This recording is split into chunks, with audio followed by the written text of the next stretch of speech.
The town was hosting a baseball game. A man suddenly stormed onto the field with a shotgun.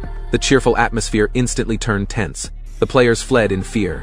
Jack, the sheriff, rushed in, ordering the man to drop his weapon. He thought the guy was just drunk. But the next second, the man pointed the shotgun at Jack. As Jack reached for his pistol, the man tried to pull the trigger. The sight terrified everyone watching, but no one knew. The town was about to fall into chaos. After the autopsy, the coroner found no alcohol in the man's system, and no trace of drugs. His wife insisted. He had quit drinking 2 years ago. How could he suddenly relapse? Angry and grieving, she slapped Jack across the face.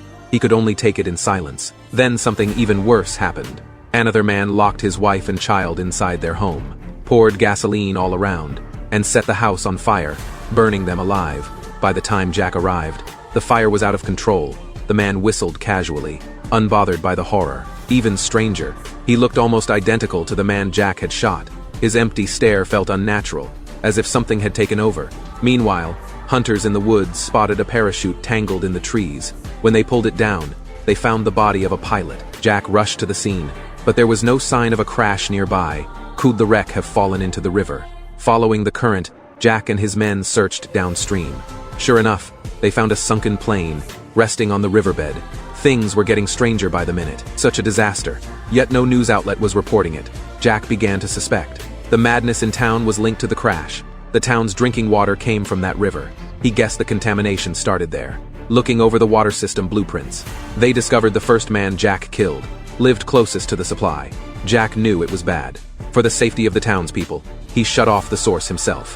When they returned to the station, they found a prisoner collapsed in his cell. Blood dripped from his mouth. The veins on his face bulged visibly. Before they could react, the man turned into a zombie.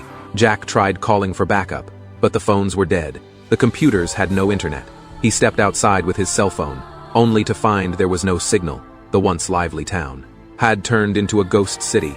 Jack thought of the coroner, but the morgue was empty. The coroner suddenly attacked from behind. The surprise left Jack stunned. The coroner grabbed a chainsaw and swung it at him. Jack reacted quickly, grabbing the chainsaw with both hands. He shoved the coroner away, pulled an electric cord, and tripped him onto the saw. The coroner died under his own weapon. But then, the chainsaw in his hands moved unnaturally. It lunged toward Jack's legs. At the last second, Jimmy burst in and yanked the plug, saving Jack's life.